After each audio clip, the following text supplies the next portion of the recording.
Wernicke's-Korsakoff syndrome is alcoholic encephalopathy, which is essentially a vitamin B1 deficiency, which causes symptoms of confusion, vision changes, motor coordination problems, memory impairment, and confabulations, which is where it's hard to fill in the gaps of your memory, and it fills it in with those false information. So you have those fabrications that are happening.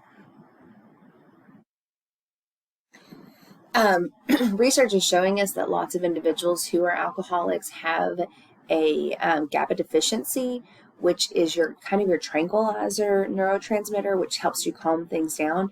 And so because they have that deficiency, they are able to self-medicate, essentially. And so they'll use, rather than getting maybe a psychotropic drug that would help with that, like a healthy legal one, they'll use alcohol or barbiturate or benzodiazepines to help in that area.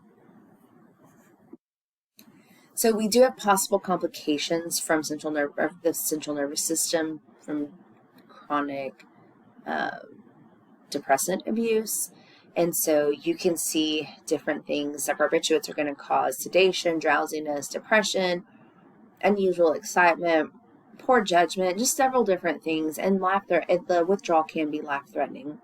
With your benzodiazepines, you can have, again, some of the same stuff: sedation, drowsiness, lower blood pressure, slowed pulse, confusion, coordination is impaired, these several different things.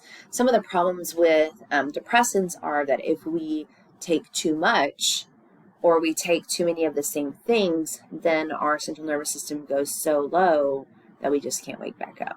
And so that's one of the things that happened with Heath Ledger, is that he took too many of the same things, and it just totally depressed his central nervous system, which then he stopped breathing and was unable to survive.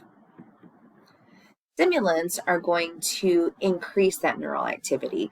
So typically they're usually dopamine agonists, which are going to prevent the reuptake of dopamine. So there's just dopamine that's floating around in the brain, making you feel better, giving you those natural high opiate feelings, but also typically because they're induced by these agonists.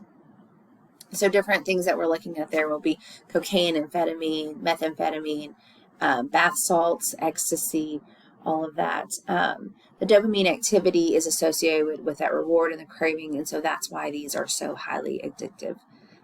Other side effects you can have: nausea, blood pressure is raised, your heart rate is increased, you have that extra feeling of anxiety, hallucinations, and paranoia.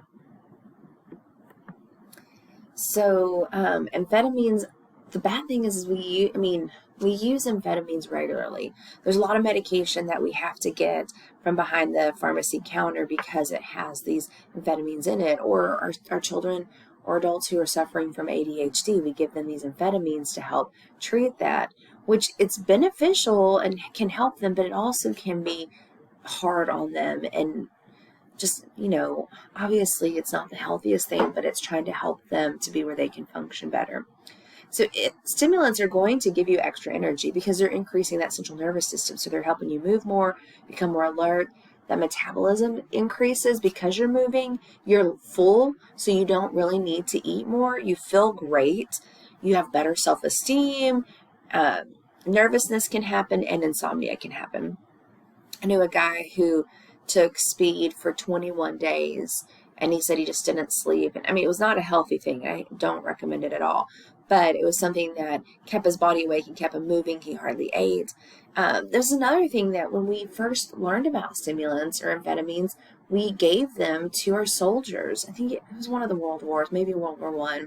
And we found that they didn't need to eat as much and they didn't need to sleep as much. And so they were kind of like machines. And so we could get more use out of them if we use that, which is heartbreaking. But there was so many benefits of it. We didn't I hope that they didn't realize the negative of it, but maybe they did.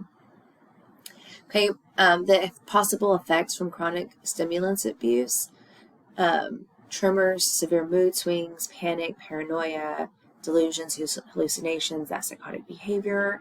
There's lots of impairments that can happen, neurological damage. I mean, you guys know if you've met anybody who was addicted to drugs for a while, they're just, their thinking is just different. Their brain, I mean, there can be damage from it because you're frying your brain, essentially putting those chemicals in it, having it work in ways that it shouldn't or too much, and it just can be very problematic, okay? And then you'll see in individuals who use meth, they will have sores and scabs all over them, their face, or anything like that. And what's happening is the chemicals that they've put inside of them have to find a way to get out. And so they come out through the skin.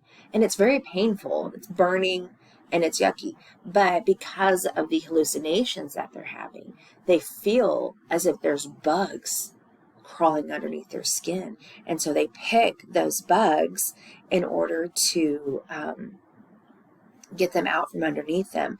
And it's really just that chemical that's coming out and burning them. So that's why there's those scabs and sores all over them. Right, and this is just an example right here of the dopamine agonist. And we've talked about it before, but if you didn't catch that lecture, so your body has your natural dopamine and it releases so many. Okay, so it's got these here, it's going to release this. It's only going to have so many out at a time. When you introduce an agonist like cocaine that's going to mimic dopamine, it's going to come in here and it's going to add an extra one. And so your brain is going to think that it's that dopamine it released. So it's going to put it in here, and then later it's going to reuptake it, and then it tells your brain to release more dopamine. And so that's how it's that agonist, that it's replicating it so that more is being dispensed so that you feel better.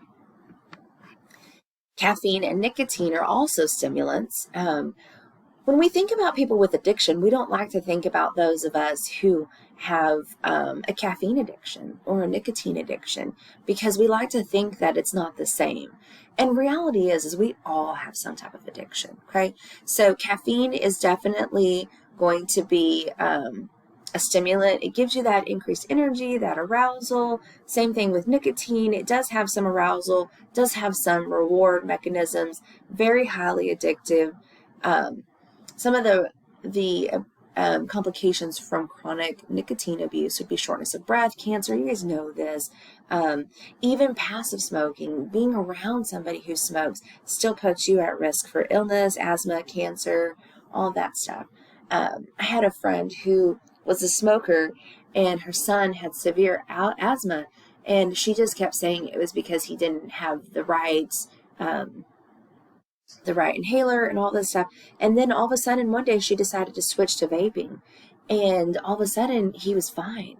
And I had kept telling her, like, you're smoking around him. She goes, I don't smoke around him. I go outside or this, but it's still on her. It still was so much that it was impacting him. Once she switched to vaping, it really helped him out. Okay. So opioids are going to be those narcotics.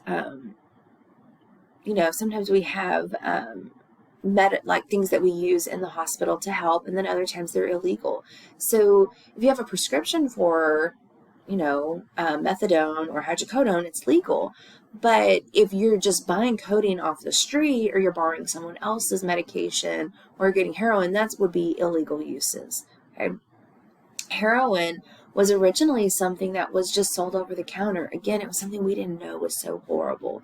Okay, you could go over the counter, you could just grab it like you can get Tylenol and use it as necessary. Today we know it's a lot more harmful for you. This substance can be put into your body from swallowing a pill, injecting the drug as a liquid into not necessarily just your arm. It can be anywhere. Once your veins are put out, you may have to use your toes, your neck, your head, something. You can smoke the drug as a gas or snort it as a powder.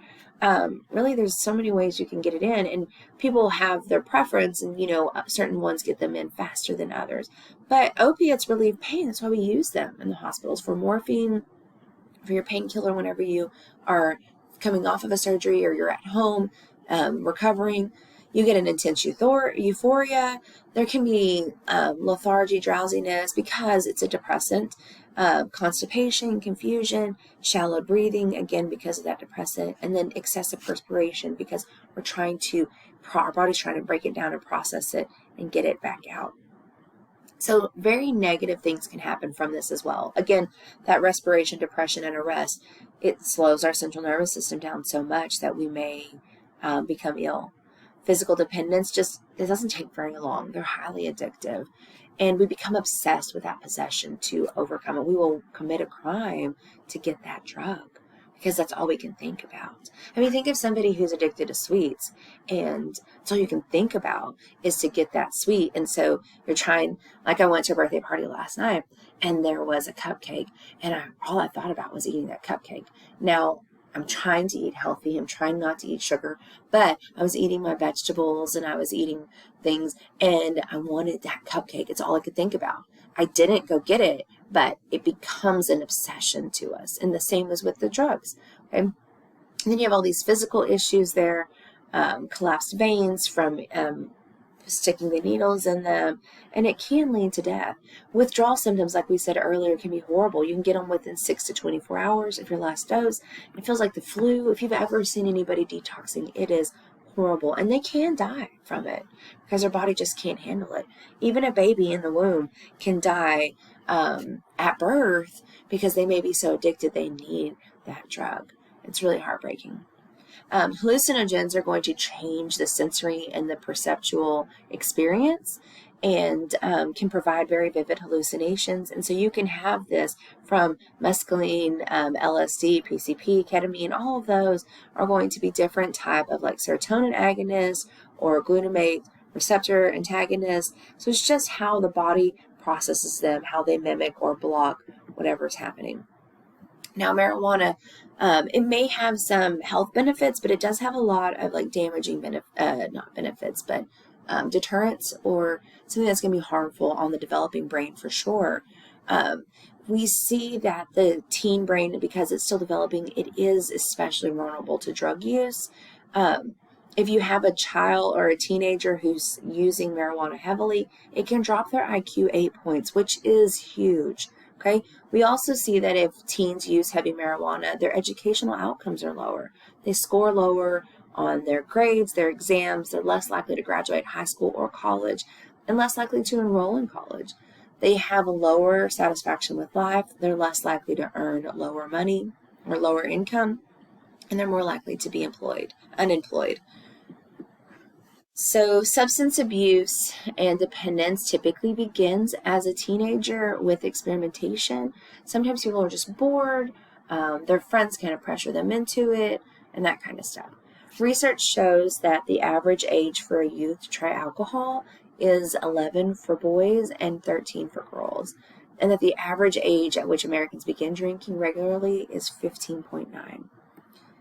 So we find that if adolescents who begin drinking before the age of 15, they're 4 times more likely to become alcohol dependent than anyone who can wait until 21. So if someone can wait until 21 to not smoke or to abuse alcohol, really, or drugs, then they're virtually certain to not ever have that issue. Right? So there's a lot that's happening with these teens once they start getting into it, and how detrimental it is to their future by getting involved in stuff so young. Not that you should ever get involved in drugs, minimal alcohol, but so what is rock bottom? Is rock bottom the same for you as it is for me? I know I had a friend one time, he got caught up into some bad stuff, and he went to prison, and he got his life together, and he was really doing good. He gets out of prison, he comes to my parents' house, and gets caught up in some bad stuff again, and goes to prison again. And my mom was devastated. She was like, how? You'd already been to prison. Isn't that rock bottom? And I had to explain to her that rock bottom for her is different than rock bottom for my friend. Okay? So for my mom, the police just talking to her, pulling her over for a ticket would be rock bottom. But for my friend, it took a couple of times to overcome stuff. And they did. They eventually overcame everything and really have just excelled in what they're doing. But they had to hit rock bottom first. Okay? And so your rock bottom is going to be different than my rock bottom. Okay? So the definition of insanity is doing the same thing over and over again and expecting different results. We do that You know, we say every Monday, I'm going to change my diet.